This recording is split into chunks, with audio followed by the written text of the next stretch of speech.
¿Cuál es la temperatura ideal para sentirte realmente a gusto en los espacios? Ni demasiado frío que te haga temblar, ni demasiado calor que te derrita. Desde siempre, el ser humano ha tratado de controlar el clima de su casa. Cavernas, chozas, templos, casas modernas, todos intentando lo mismo, mantener tu cuerpo en una zona de confort. Y sí, esto tiene nombre, acondicionamiento térmico. Y siglos de ciencia lo respaldan, desde Fourier explicando cómo viaja el calor, hasta Carrier inventando el aire acondicionado, pasando por todos los que nos enseñaron a domar el frío y el calor, porque al final vivir cómodo no es un lujo, es supervivencia diaria. Y la historia de la arquitectura es básicamente la historia de cómo aprendimos a mantenernos a la temperatura correcta. Por eso, desde este lado de la cámara, te habla el arquitecto Leonardo Hernández.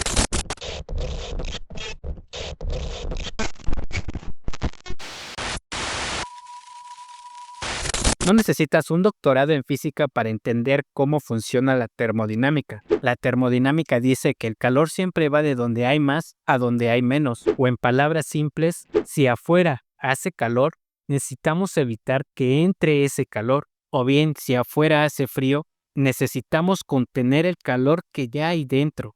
La energía es calor y se transmite en tres formas. La primera, por conducción, que es cuando el calor pasa de un cuerpo a otro por contacto directo; por convección, que es por el movimiento de fluidos, siendo el clásico: el aire caliente sube, el aire frío baja por peso de densidad; y el tercero es por radiación, que es la energía que llega sin tocarnos, como los rayos solares, el calor de una fogata o de algún horno. Tu cuerpo tiene una temperatura interna promedio de unos 37 grados Celsius. Si baja nos da hipotermia, pero si sube nos puede dar un golpe de calor. Por eso nuestro cuerpo reacciona automáticamente sudando o temblando para equilibrar nuestra temperatura. Los científicos definen un rango ideal para la mayoría entre 20 y 24 grados Celsius dentro de los interiores. Los primeros hombres que vivían en medio de mamuts, oleadas de calor o eras de hielo se las ingeniaron para construir su primer espacio habitable, y la solución fue tan básica como brillante: la cueva. Sí, la cueva no era bonita, pero era térmicamente perfecta.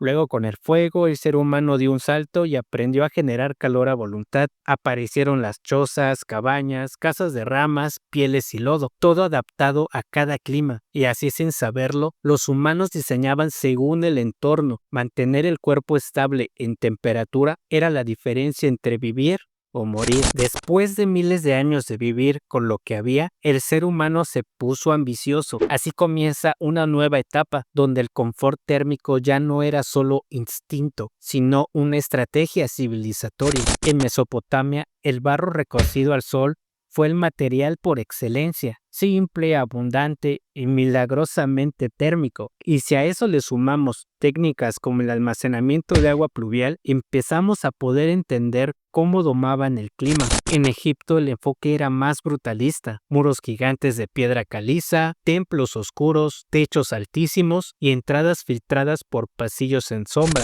Un poco más al oriente apareció Persia inventando los badkirs o torres de viento, esas estructuras que captaban la brisa y la canalizaban hacia el interior. Y si eso no bastaba, estaban los qanats, túneles subterráneos que transportaban agua desde las montañas hasta los pueblos, pasando por debajo de las casas, enfriando el aire como un aire acondicionado geotérmico. Alcanzaron la refrigeración natural, construyendo los yakshals, enormes depósitos subterráneos capaces de conservar hielo durante meses en pleno desierto.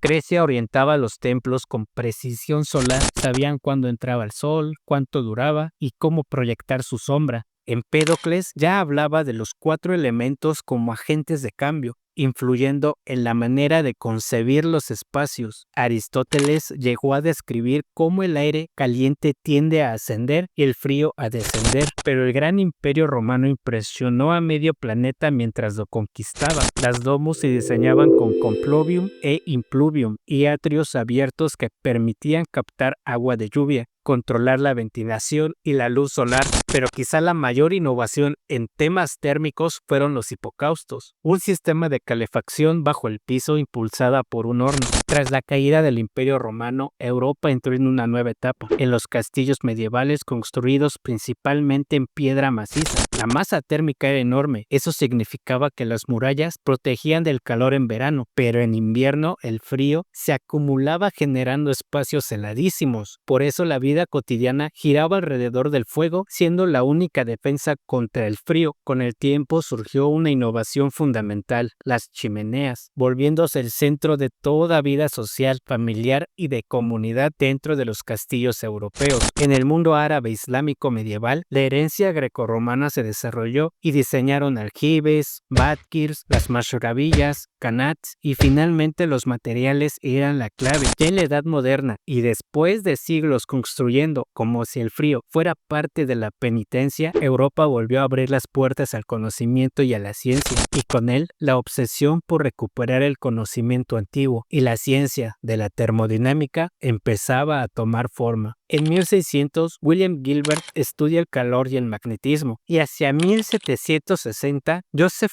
Black formula la idea de calor específico y calor latente, piedra angular para entender cómo los materiales almacenan y liberan calor. William Amonton hablaba de gases y temperatura, y Santorio creaba el primer termómetro clínico, abriendo el camino a comprender la temperatura del cuerpo y su relación con el entorno. Con todos estos estudios se va armando el combo perfecto para entender cómo fluye el aire y el calor, y la transferencia térmica estaba naciendo como ciencia. Con la revolución industrial, la vida en las ciudades cambió radicalmente. Por primera vez, el calor térmico comenzó a verse como un desafío técnico y no solo como un asunto de orientación o grosor de muros. Al mismo tiempo, se introdujeron nuevas fuentes internas de calor como hornos de carbón, calderas, motores, turbinas y más tarde la electricidad. Joseph Fourier en 1822 nos regaló la ecuación de conducción térmica, básica para entender cómo se calientan o enfrían los muros y en general todos los materiales. En 1824, Sadi Carnot publicó Réflexions sur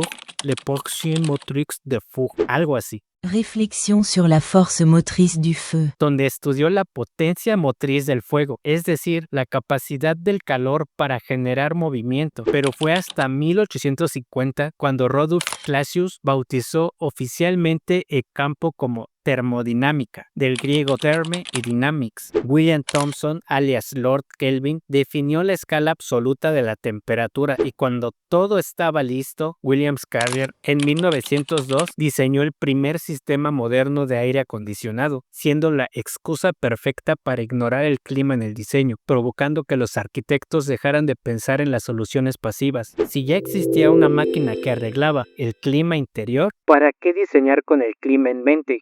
Sustituyendo el antiguo conocimiento ancestral, al menos por un tiempo. Y así, por primera vez, el calor fue cuantificable, medible y corregible. Pero después, al entrar al periodo de guerras, la búsqueda de la temperatura ideal comenzó a vincularse no solo con la técnica, sino también con la arquitectura. En Weimar, Alemania, en aquellos años de 1919, se funda la escuela Bauhaus, que fue más un laboratorio experimental de cómo debía ser la vida moderna. Grandes ventanales, fachadas de vidrio que buscaban aprovechar al máximo la luz natural, pero que también obligaba a pensar en el control solar y la ventilación natural. Le Corbusier fue el ícono moderno que más insistió en el confort como parte del diseño, obsesionándose por la relación entre clima y estructura. En California, Richard Neutra mezcló psicología, biología y arquitectura como nadie. Hablaba del confort no solo como temperatura, sino como una extensión del cuerpo en el espacio. Él decía que la arquitectura debe responder al cuerpo. Si te incomoda, simplemente no sirve. ¿Y cuánta razón tenía?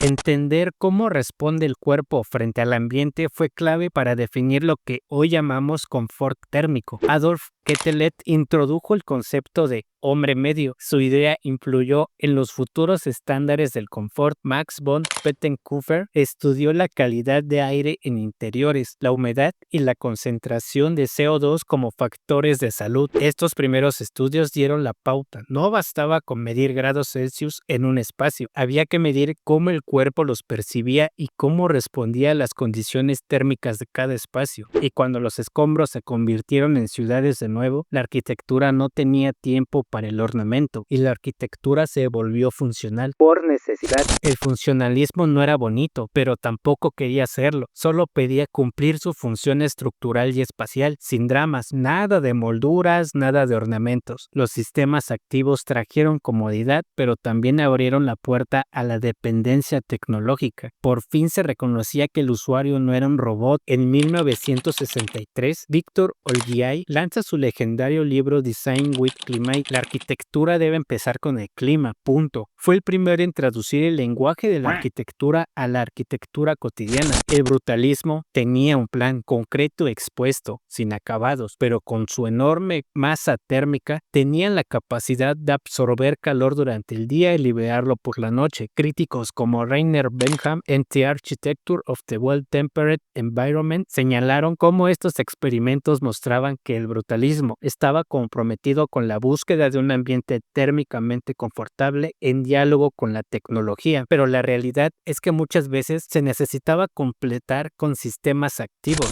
El minimalismo surgió en la segunda mitad del siglo XX y representó un intento por reconciliar la arquitectura con el confort humano dentro de cada espacio. Apostó por la simplicidad como medio para controlar mejor la temperatura interior y la relación con el ambiente. Por ello, los arquitectos comenzaron a integrar estudios sobre radiación solar, ventilación natural y orientación, demostrando que la sencillez no era solo estética, sino también funcional, evidenciando que el confort ambiental no requiere necesariamente de complejidad tecnológica, sino de un diseño inteligente y consciente de la relación entre cuerpo, espacio y naturaleza. Durante este periodo nacen y se consolidan las normas ASHRAE, PMP y PPD, que estandarizan rangos de temperatura, humedad y flujo de aire. Y justo cuando pensábamos que ya lo sabíamos todo, llegó el siglo XXI y la era digital estaba por redibujar el confort térmico una vez más. La sustentabilidad nos enseña hoy que si diseñas sin pensar en la energía, eres tú parte del problema. Para lograrlo, los arquitectos retomaron las enseñanzas de la arquitectura vernácula y las combinaron con el pensamiento científico de la bioclimática, y entre esos aportes técnicos aparece Baruch Givony. Este señor diseñaba estrategias térmicas para cualquier tipo de clima que te puedas imaginar, siendo lo más importante que nos dejó las Comfort Charts junto con 1000. Estas gráficas te permiten saber temperatura, humedad, radiación y velocidad de aire. Con la llegada de la era digital y tecnológica, transformó por completo la manera en que se entiende el confort térmico. Ahora, los sistemas digitales permiten predecir, medir y controlar todo en tiempo real. La digitalización trajo los sistemas Building Management System o programas como Energy Plus o Design Builder, que pueden predecir, calcular y ajustar cualquier clima dentro de cada espacio. Y en la misma línea, la aparición de certificaciones como LEED o BREEAM institucionalizó el concepto de confort térmico como un requisito de calidad. Esto nos coloca en el punto de comprender cómo la mente y el cuerpo humano reaccionan a ellos. La neurociencia nos recuerda que la mente humana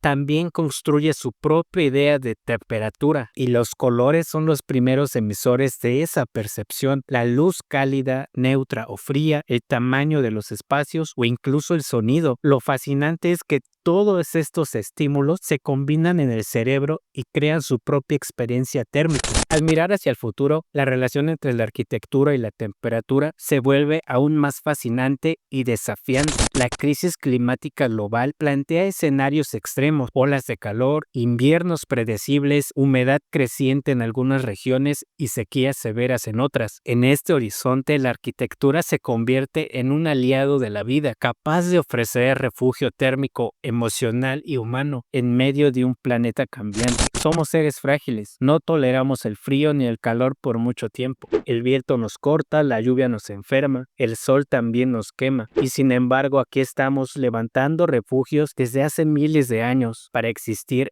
en este mundo que hemos hecho caótico. El confort térmico es solo la punta del iceberg. Debajo hay miedo, necesidad, deseo de permanencia, y la arquitectura es la forma física de esa vulnerabilidad. La temperatura que sentimos en un espacio no es calor ni frío. Si escuchamos bien, descubrimos que cada sombra, cada corriente de aire, cada muro cálido en invierno es una forma sutil de decirnos: aquí puedes quedarte, aquí estás bien. Tal vez eso sea el verdadero acondicionamiento térmico, el arte de cuidar sin decirlo. Y es que al final, diseñar un espacio no es otra cosa que respetar la misma fragilidad humana, esa que necesita calor, frescura y sombra cuando hace falta. Si llegaste hasta aquí, gracias por regalarme tu tiempo. Me encantaría leer qué piensas, si te gustó o no te gustó. Hay cosas que mejorar. Déjame tu comentario en la sección de aquí abajo y no olvides dejar tu like. Es la manera más sencilla de decir si te gusta mi contenido. Y si todavía no lo haces, te invito a suscribirte. Aquí seguimos explorando, cuestionando y descubriendo cómo los espacios dialogan con nuestro cuerpo y con nuestra vida del día a día. Comparte con alguien que sepas que le puede interesar.